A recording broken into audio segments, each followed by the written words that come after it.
বাগদার মতোই ভোট হচ্ছে মানিকতলা, আর মানিকতলাতেও দেখা গেল এক জায়গায় কল্যাণ চৌবে বিজেপি প্রার্থী, তিনি বিক্ষোভের মুখে।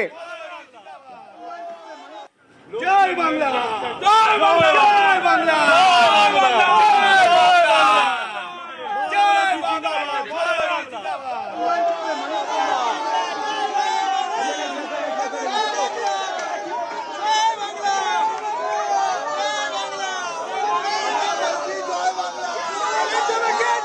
পারাদীপ প্রতিনিধি আমার সঙ্গে রয়েছে। পারাদীপ, বিজেপি প্রার্থী কল্যাণ চৌবেকে ঘিরে বিক্ষোভ কেন?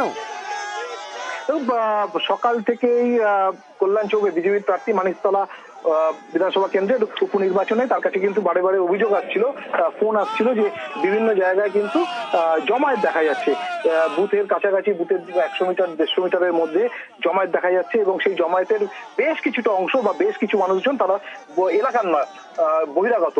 এবং সেই অভিযোগ পেয়েই বেলা 11:30-12টা নাগাদ কল্যাণ চৌবে তিনি কিন্তু মানিকতলা বিধানসভা কেন্দ্রের অন্তর্গত বিভিন্ন ওয়ার্ডে তিনি পরিদর্শন করতে বেরোন, টহল দিতে বেরোন এবং সেখানেই 31 নম্বর ওয়ার্ডের বিভিন্ন জায়গায়, একদিকে যেমন বড় পার্ক, অন্যদিকে কাকুরগাছি মোড়, বিভিন্ন জায়গায় কিন্তু তিনি হাতে নাতে কয়েকজন ভোটারকে ধরেন এবং ভোটারকে ধরে তাদের জিজ্ঞেস করেন তারা এখানে কেন ঘুরছে। একটা সময় কল্যাণ চৌবে বিজেপি প্রার্থী তিনি কিন্তু অভিযোগও করেন যে বহিরাগত একজন কাউন্সিলর, পুরো প্রতিনিধি 36 নম্বর ওয়ার্ডের কাউন্সিলর সচিন সিং, তার নাম করে বিজেপির প্রার্থী কল্যাণ চৌবে তিনি অভিযোগ করেন তিনি এখানে দলবল নিয়ে এসেছেন, তিনি এখানে বহিরাগতদের জমায়েত করেছেন এবং কয়েকটি ক্ষেত্রে কিন্তু দেখা যায় যে কল্যাণ চৌবে তিনি এই বহিরাগত যে মানুষজন, বহিরাগত যে জমায়েত তাদের দিকে তেড়ে যান এবং তাদের কার্ড চেস করেন এবং সেক্ষেত্রে যে বহিরাগত জমায়েত যেটা হয়েছে বলে যেটা অভিযোগ উঠছে, তারা কিন্তু অনেক ক্ষেত্রে তাদের ভোটার কার্ড দেখান এবং তারা দাবি করেন তারা স্থানীয় এবং সেক্ষেত্রে এই দুই তরফে একটা চরম বচসা হয়, চরম বাকবিতণ্ডা হয় এবং সেক্ষেত্রে কল্যাণ চৌবেকে ঘিরে সেই জমায়েত থেকে কিন্তু গো ব্যাক স্লোগান ওঠে, কোনো কোনো ক্ষেত্রে জয় বাংলা স্লোগান ওঠে এবং পরিস্থিতি একদম চরম উত্তেজনার পৌঁছয় এবং পরিস্থিতি যখন অগ্নিগর্ভ হয়ে উঠছে সেই সময় কিন্তু ওখানে থেকে কল্যাণ চৌবের যারা ব্যক্তিগত নিরাপত্তা রক্ষী ছিলেন তারা কল্যাণ চৌবেকে সেখানে জায়গা থেকে সরিয়ে নিয়ে যান। কিন্তু সে বিভিন্ন জায়গায় মানিকতলা বিধানসভা কেন্দ্রের বিভিন্ন জায়গায় এখনো কিন্তু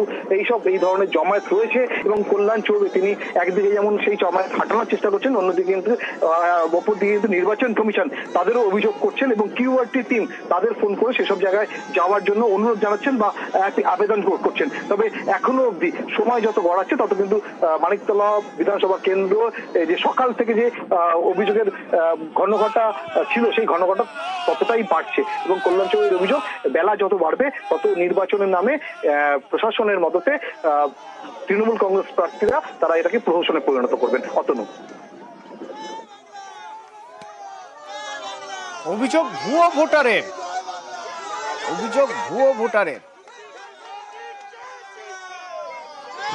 36 নম্বর ওয়ার্ডের কাউন্সিলর 100-র বেশি লোককে নিয়ে 31 নম্বর ওয়ার্ডে রয়েছে। কালকে রাত্রেবেলা এই যে যাচ্ছে, আমাকে দেখা যাচ্ছে, এই যে যাচ্ছে বেলেঘাটা বিধানসভার লোক এইখানে সে ভোট দিচ্ছে, তার হাতে কালি লাগানো, তাকে যখন আমি চ্যালেঞ্জ করছি সেখান থেকে পালিয়ে যাচ্ছে বাইকে করে। দেখুন আপনারা কি অবস্থা হচ্ছে। শাসক দল একটা উপনির্বাচন ভোট করানোর সাহস রাখতে পারে না। এই হলো বিজেপি প্রার্থী কল্যাণ চৌবের অভিযোগ, আর তার অভিযোগকে নস্যাৎ করে স্থানীয় মানুষরা বলছেন ভোটার কার্ড দেখে মিলিয়ে নিন। আপনারা স্থানীয় তাই তো? আমরা স্থানীয়, আমার ভোট পিসফুল হচ্ছে এখানটায়, ভোটে কোনো অসুবিধা হচ্ছে এখানটায়, পরিষ্কার কথা আপনাদের বলেছি। আমরা এলাকার লোক, আমার বাড়ি এই যে কল্যাণ চৌবে বলছেন আপনারা বহিরাগত, সব মিথ্যে বলছেন, কোনো সত্যি না, সব মিথ্যে। গাড়ি নিয়ে ঘুরলে হবে, মানুষের কাছে যেতে হবে, মানুষ কাছে ভোট। আপনারা কোথাকার মানুষ? আমরা এখানকার স্থানীয় লোক, স্থানীয় ভোটার। এই যে ভোটার, এই যে ভোটার, তবে মিথ্যে কথা বলেছে, আমরা এখানকার স্থানীয় ভোটার।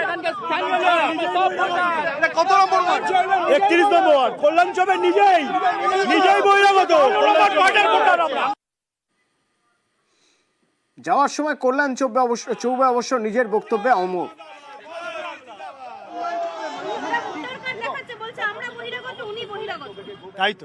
তাই তো বলবে, একজনের একই নামে 15টা ভোটার কার্ড আছে, অসংখ্য এখানে আধার কার্ড জেরক্সের কালার জেরক্স দিয়ে তৈরি করা হয়।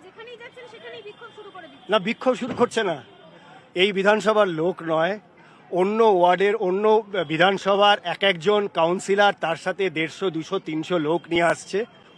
এখানে কারোর বিয়ে পৈতে অন্নপ্রাশন হচ্ছে না, তবুও 300 ছেলে পালা করে বুথের সামনে দাঁড়িয়ে জটলা করছে, ভোটারদের ভোট দিতে দিচ্ছে না। প্রার্থী যদি বৈধভাবে আসে তার কার্ড নিয়ে প্রার্থীকে গো ব্যাক বলা হচ্ছে, জয় বাংলা বলা হচ্ছে। আপনি এর থেকে কি আশা করতে পারেন?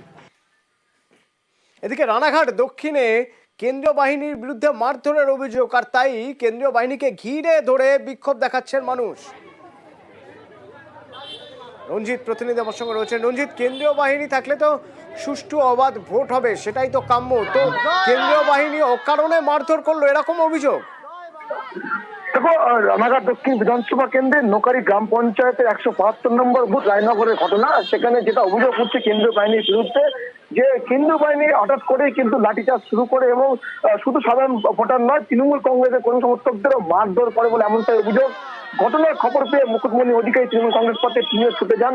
সেখানে কিন্তু কেন্দ্রীয় বাহিনীকে ঘিরে কিন্তু বিক্ষোভ জমায়েত করেছিলেন বা তারা মাপ খেয়েছেন, তারা বিক্ষোভ দেখান। তাদের যেটা অভিযোগ, কেন্দ্রীয় বাহিনী হঠাৎ করে কিন্তু লাঠিচার্জ করে এবং দেখা কি সকাল থেকে মুকুটমণি অধিকারী কেন্দ্রীয় বাহিনীর বিরুদ্ধে কিন্তু সরব হয়েছেন। তার যেটা অভিযোগ, কেন্দ্রীয় বাহিনী ঠিকঠাক কাজ করছে না, ফলে কেন্দ্রীয় বাহিনীর সাথে কিন্তু তারও কিন্তু বাকবিতণ্ডা হয়।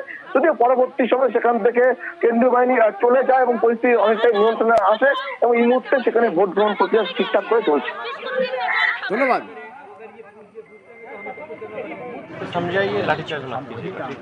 আপনি সবাইকে ধমকাচ্ছেন চমকাচ্ছেন যে ভাই তৃণমূল কংগ্রেস করলে মেশিন নিয়ে আমরা রাত্রিবেলা গিয়ে মারবো।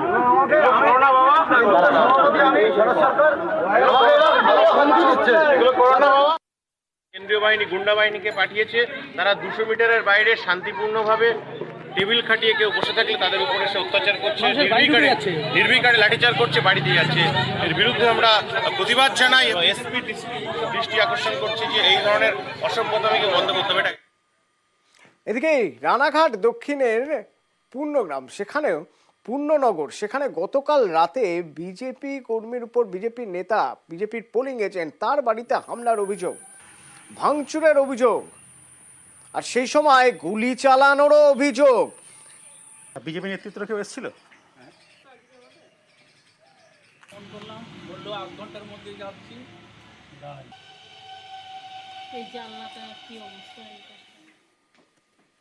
টিএমসির গুন্ডা বাহিনী এসেছিল 2 জন মোটর সাইকেলে করে। তারপরে আমার জানালার কাঁচ ভেঙে দিয়েছে, প্লাস 2টো গুলি করেছে। এই দেখুন, তার এই যে গুলির খোল 2টো এখনো রেখে দিয়েছে। ভয় দেখানোর কারণ হচ্ছে আমি বিজেপি পার্টি করি, আমি বিজেপির পোলিং এজেন্ট ছিলাম। এই ভয়তে আজকে আমি এজেন্ট হিসাবে আমি এই বুথে যাইনি। পুলিশ আশ্বস্ত করেছে যে আপনি ভোটটা দিয়ে আসতে পারেন, আমরা সেই ব্যাপারে আপনাকে সহযোগিতা করব। কিন্তু আমার ভয় একটাই, ভোট দেওয়ার পরে আবার হয়তো আমার একটা ক্ষতি করে দিতে পারে। আপনি কি নিরাপত্তাহীনতায় ভুগছেন? হ্যাঁ, আমি খুবই নিরাপত্তাহীনতায় ভুগছি।